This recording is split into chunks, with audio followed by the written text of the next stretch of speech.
we're still really upset and still trying to process what actually happened. Jeffrey O'Neill is still in shock after he says the child care center his two kids have been going to suddenly told him on Tuesday they would no longer care for one of his kids after Thursday, leaving him scrambling for a new place. They require us to give written 1 month's notice, and we got a phone call at 7:00 at night that in less than 2 days from now that we will not have full-time care anymore. The Port Moody man says the child care center told him his 2.5-year-old son and 3 other children were being dropped because of staffing issues.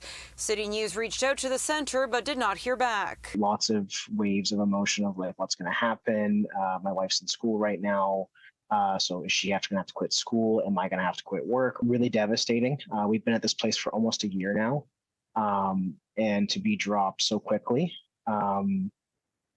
was really hard to comprehend. It's still actually, to be honest, hard to comprehend. Sharon Gregson with the Coalition of Childcare Advocates of BC is not surprised to hear about O'Neill's issue. We're definitely hearing about these kinds of situations where programs cannot operate at full capacity because they don't have enough qualified staff, or new programs have difficulty hiring to open up with a full staff component. She says that's because historically early childhood educators earn low wages and have poor benefits and working conditions. She acknowledges the province has made progress, including a $4 an hour wage enhancement, but says it isn't enough and hopes Tuesday's budget includes more investments. The solution to the childcare workforce crisis is a province-wide fair wage grid, so that it's publicly funded just the same way we do for teachers, because that's how we need to think about early childhood educators. In a statement to City News, the Minister of State for Childcare says in part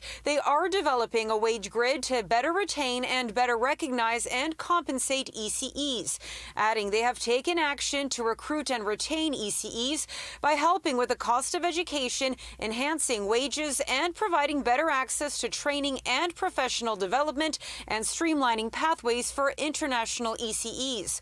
While O'Neill managed to find childcare through a desperate plea on Facebook, he says it's 20 minutes further, and the parents of the other children have not. We are very disheartened and upset at how this was handled. And it was not handled in a way that I think was fair, equitable, and just it really put us in a very challenging situation. In Vancouver, Monika Gul, City News.